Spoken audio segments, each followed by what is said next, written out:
Hello. So I'm Jeanne Maisonhaute. I'm a cellist. I play normally in a string quartet, in Tana string quartet, and I also teach cello in Royal Conservatory in Belgium. And today I will speak about my hybrid cello that maybe you were in the concert yesterday, so you listened this cello. And so I will speak about this cello, but specifically how I can use, or we can use, to learn to teach cello, but in a new way. It's not in a traditional classical way, but using electronic in teaching. Sorry, I'm not. Yes. Okay, so in introduction, I will explain you how it functions, how it works, this instrument. And after, I will do a brief historical abstract about makers, interpreters, and composers since the birth of the cello, because I think it's important. Always there is some transformation of instruments, so it's not something very new. And after, so where there is electronic music, I didn't find the traduction of music mixed in English. Mixed music. Okay, so mixed music.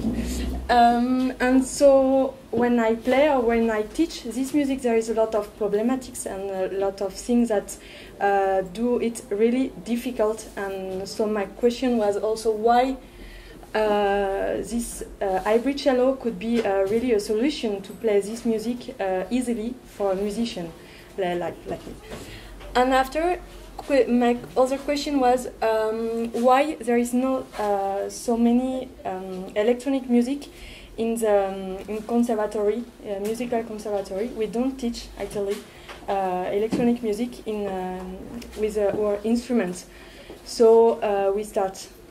So I was interested of how it could be with the hybrid cello a good solution for learning and teaching electronic music since the beginning of cello until high level. So I will start to explain you. Yes. So my cello. So it has 1 year and some months, and see, I draw this. So it's it's just to explain where is the transducer. It's inside, and I take a picture that I think it's more clear. So inside the cello, we put the transducer, and this is connecting to a preamplificator that is going inside M-box. I don't know the box. Yes. And after it go in my computer, and I can have and I can transmit inside the cello what I want. I can be a radio, I can do electronic parts, what I want.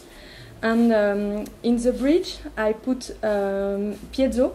Like this, I can record also I can record myself playing, and also like this, I can play live music with my hybrid cello. So this is the concept of Adrien Mamoumani in IRCAM. So he has done with a guitar. And he explained me the concept, and with the composer Juana Royo and the maker Luca Ballet, we have done this cello. So now it's 1 year. So the concept is this. So I have a cello, I have a preamplificator, but it's all inside the cello. There is no more loudspeaker. And I think yes. Yeah. Yes, I try to do some. Okay, I'm not used to do this, so sorry. So I briefly do an historical abstract of being a luthier, musician, and composer, because I think it's important to know this. So since the birth of the cello in middle of 16th century, with famous makers at Gasparo da Salo, that still we have one cello, but he's more famous for double bass. But he built one big cello. And after we have a family of Italian makers, because it was only in Italy in this century. So we have Amati that he worked and he has done a format of middle cello. So it's not big cello, it's not small, it's middle. And we have to wait in beginning of 18th century to have the dimension fixed for the cello. And since then, they didn't move. So we know new makers, they realize they built still with the dimension of 18th century. So it's a little bit fixed. And why this instrument developed so well? It's also because musicians, and so it was Italian musicians, they were interesting to play this instrument because they were the sound was more than the viola, the gamba, viola da gamba. That is, the sound was very small. So they start to study this instrument, and they start to develop them, to practice. So composers start to be interested to compose for this instrument. So first there were Gabrieli, Monteverdi. They start to put cello like it was just like a bass, continued bass, but they start. And after these musicians that they are very, very famous, in this time they also compose for instruments. So they compose what they wanted to develop. So we have really in cello, we have really famous, I think it's only famous for us, but it's no problem, with Boccherini and Locatelli, that they develop really, really well the technique of the cello. So cello starts to be a solist instrument and not only accompaniment of instruments. So I show you, because they are really beautiful of this instrument.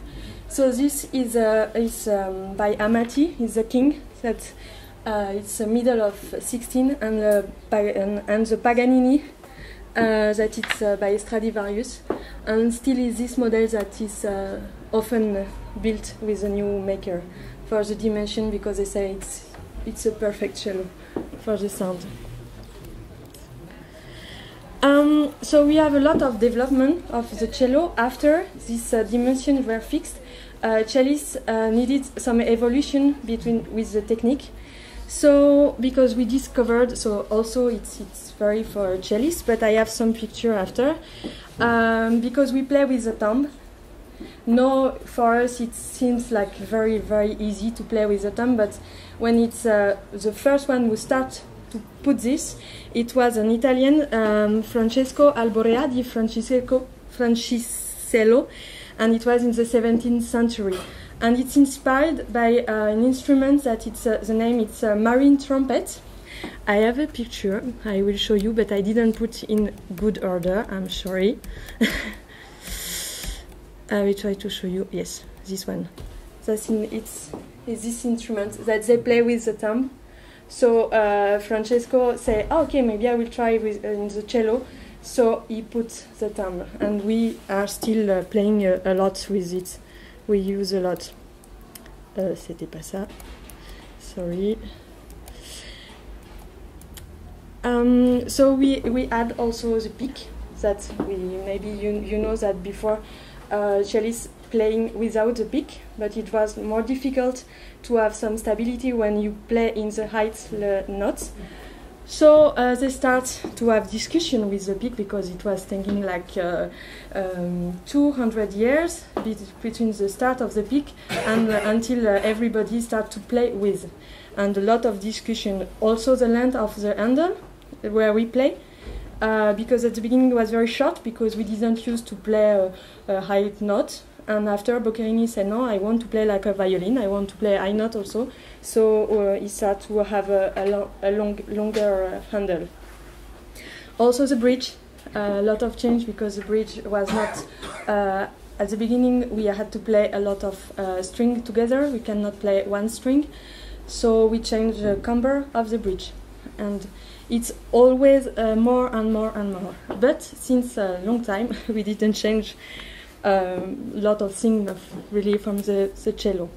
And I also want to notice that these great cellists, they always wrote and composed some studies and some pieces to develop the repertory of the cello technique, and that's why we study always this. It's part of our teaching.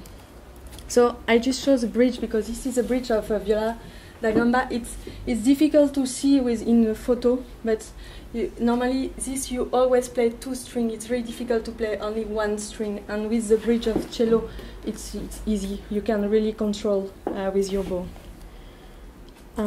This is a pick because this is a real cellist staff, the pick, but it's a big discussion between us because you have a really short pick, longer, and now you have the Navarra pick that puts the cello, when they play first the position of the cello were more like this, and for the sound projection we change, and so we put the cello projecting the sound more oriented like this, so we need a pick like this to support the cello. So and now we can play both. So normally you have picks that you can play in these 2 positions. It's more democratic now. You can choose. So this is the marine trumpet that I should. So I put this because in Paris it was difficult to play cello before Boccherini came and play, because people didn't believe in this instrument in French. So in Italy it was everybody was playing or cello or viola or both, but in Paris this was always difficult. And after Boccherini came and played so beautifully, people start to play and both viola and cello. And the great cellist Tolbeck said, "Life," and I like this phrase, "life is too short to learn both instruments from the past and from the present." So he said, "Cellists, you have now to learn and to concentrate to develop cello." And also in Paris, that it was also Paris. I don't know why, but it's always late. It was the pick was not. It was forbidden to play with the pick. So I don't know why, but you can see a photo that it's a really great cellist, David Popper, and in this picture that it's end of 19th century, he's very young and he play without pick. So it was not universal yet. So after I say that I switch because I have to be short.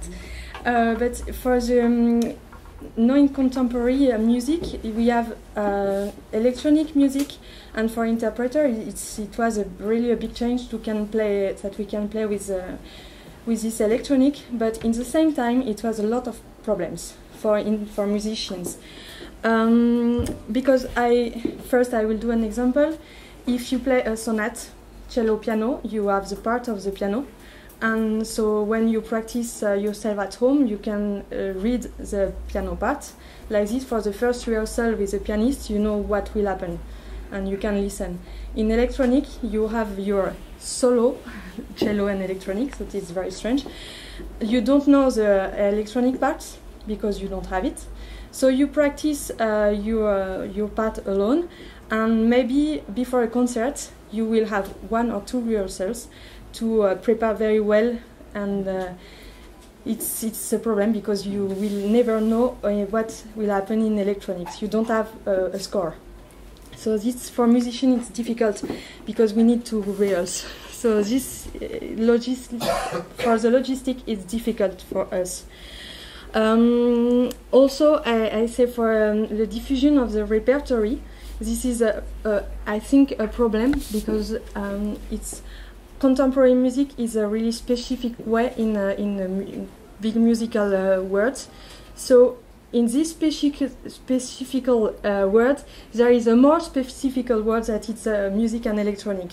So it's very difficult to, when you teach, to say, hey, we will play no electronic music. I have done this and it's really difficult. Students understand absolutely nothing first. And also for the diffusion, you have your cello. So for interpreter, it's difficult because you have your cello. You are used to control the sound you project, and you have loudspeaker that you control absolutely nothing. So the result of your concert, you don't have the control so it's a little bit some frustration actually for musicians. And also you need always somebody that is doing a computer and everything, and you are waiting and you don't know what will happen. So it's situations that we don't feel very good like an interpreter, I have to say. So the hybrid cello could really be a big solution for this. I haven't it because it's also an acoustic cello. It's not a cello electric or a Ratsch cello, so we can play everything on it. So this is a big change.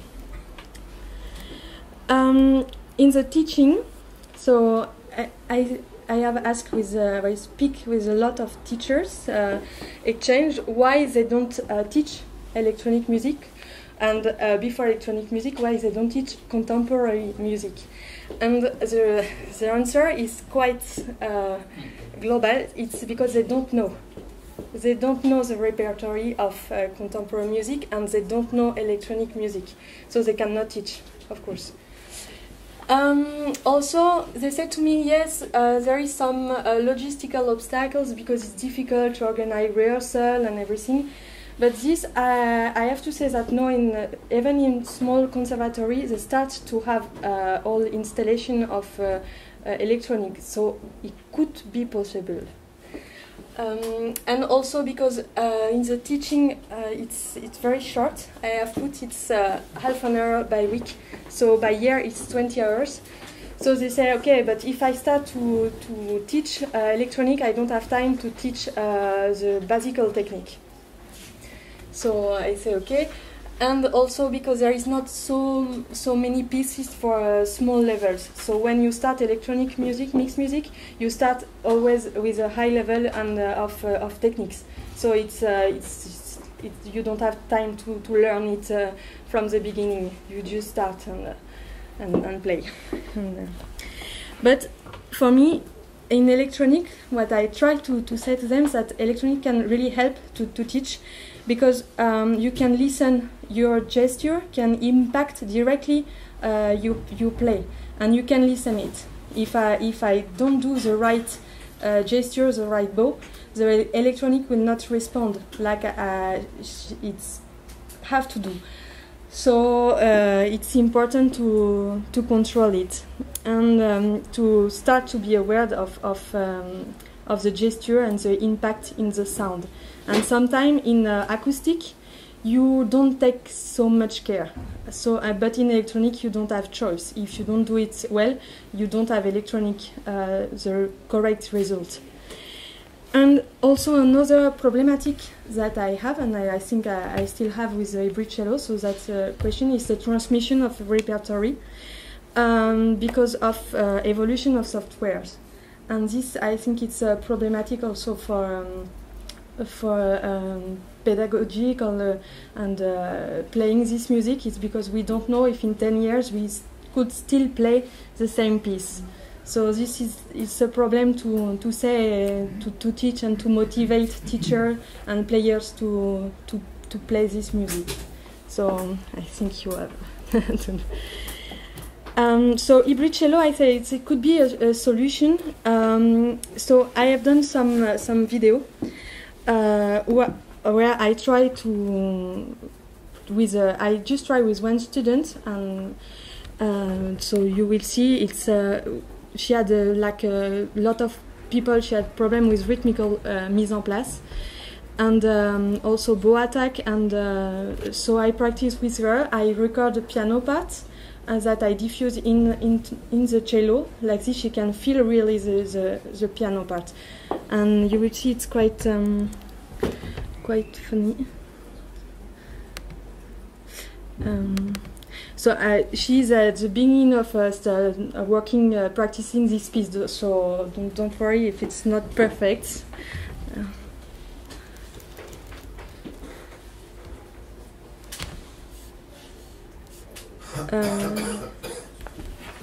Je vais essayer de le mettre en...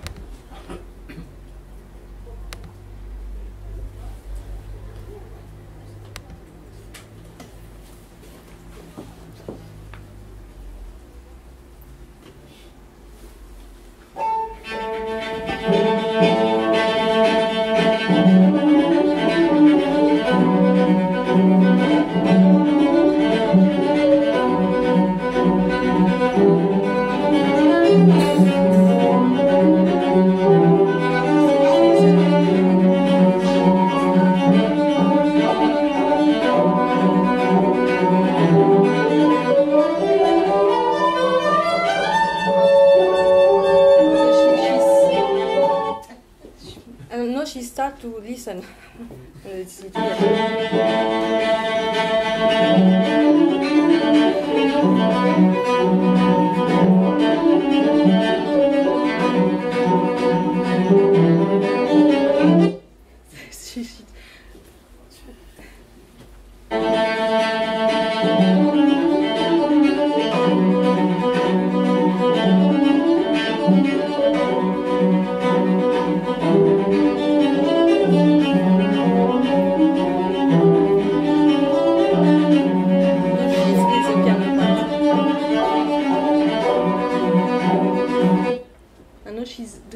Bit of music.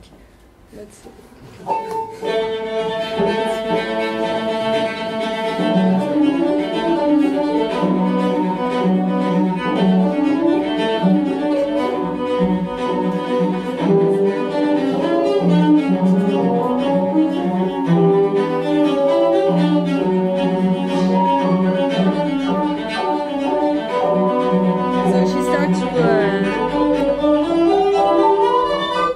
So she the beginning it was really a disaster because she didn't listen at all, because she's used that when she first play with a piano, the piano goes with her, and she said, yes, I practice with metronome, but it was not like this. And after she's tried to listen, so she feels that sometimes she runs, sometimes she doesn't do the right thing, and after she start to play, and after she go back to her cello, normal cello, and she can feel really the sensation of to be in rhythmical play.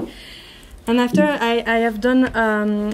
I don't know if I have time just to show you. It's a very short example that I do some delay and some delay and frequency shift, just to listen how she could use it in a bow attack, like to listen that she doesn't do the same. So I'm sorry for the sound because it's a sound camera, so it's not really.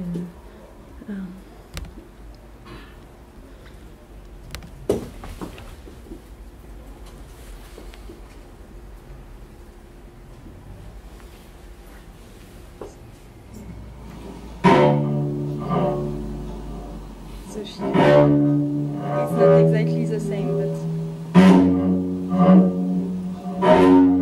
I don't know if you can listen that in fact it's not exactly the same.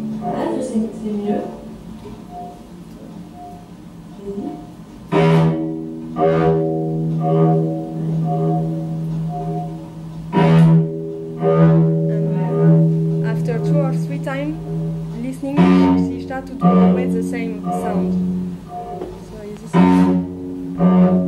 So this was a good improvement, and it's not just to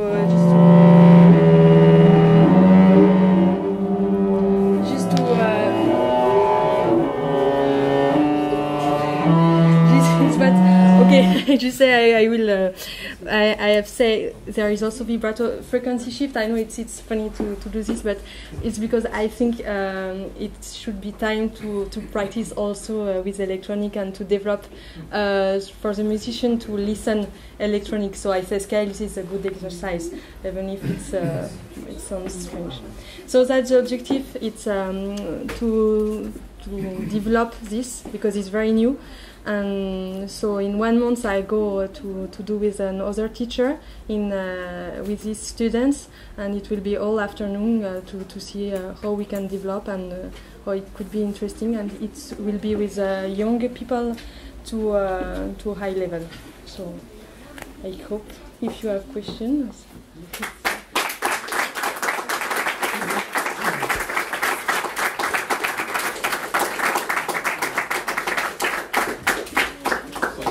We have time for a couple of questions. So.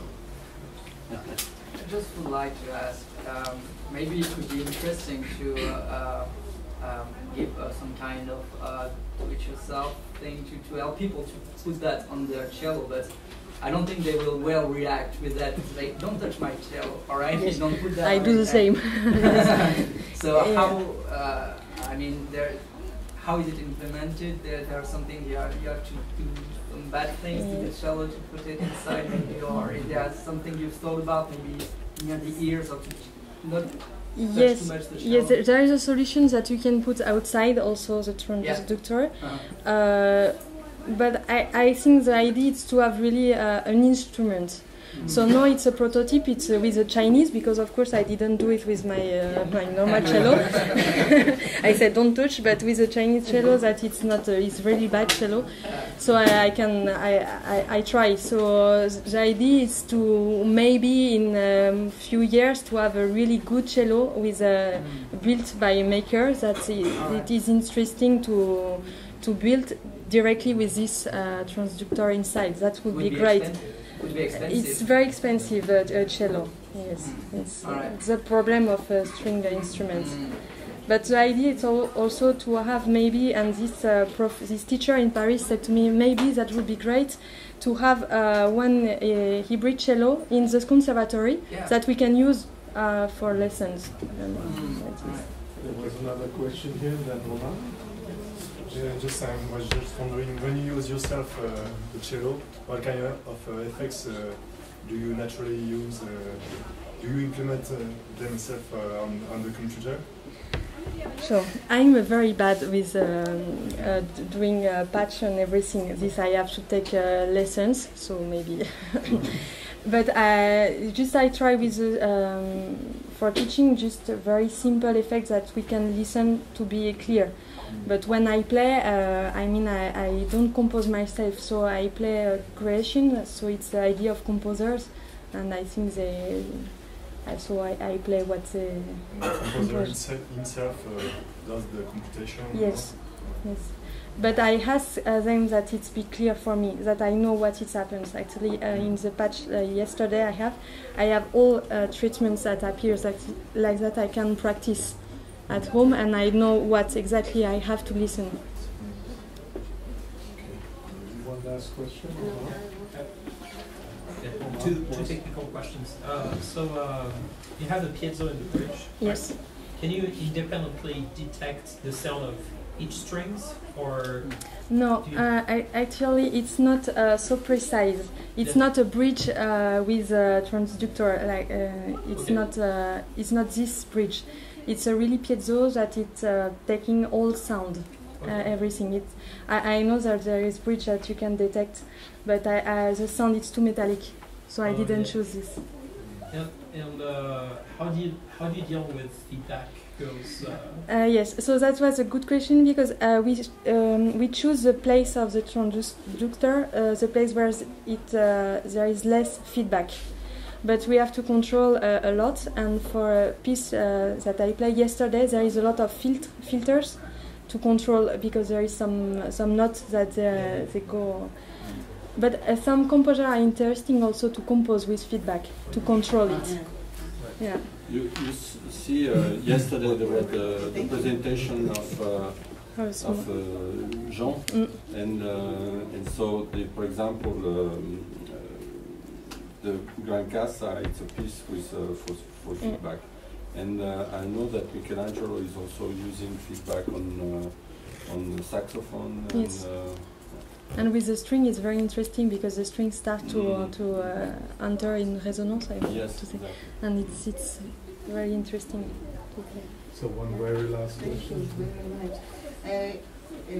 Yes, first I would like to congratulate you, because I think it's a very good tool for education, for children or for beginners to experiment the world of electronic music within the instrument. Yes. But I have to tell you that your demonstration, why the music with I don't agree, because I was practicing as conducting a workshop on mixed music with the students, and there are compilation of mixed music for pedagogical goals, and you have the score, you have the graphic representation of the electroacoustic part, and you have a CD with the score. And in the CD you have the electronic part separately, and you have also a version of the piece between the instrument and the electronic. So after all, you have to work on all these things, to analyze the score, to analyze the electronic part, but there are many ways to work on this. It doesn't mean that your hybrid cello is not good. I mean that you can do both. I understand what you say, but this is very great because it studies what you are speaking about. I was speaking about more about pieces, concert pieces, like we receive scores, and we never receive electronic scores. In generally, I know this that it exists, but normally we don't receive it. Voilà. Okay, thank you very much again.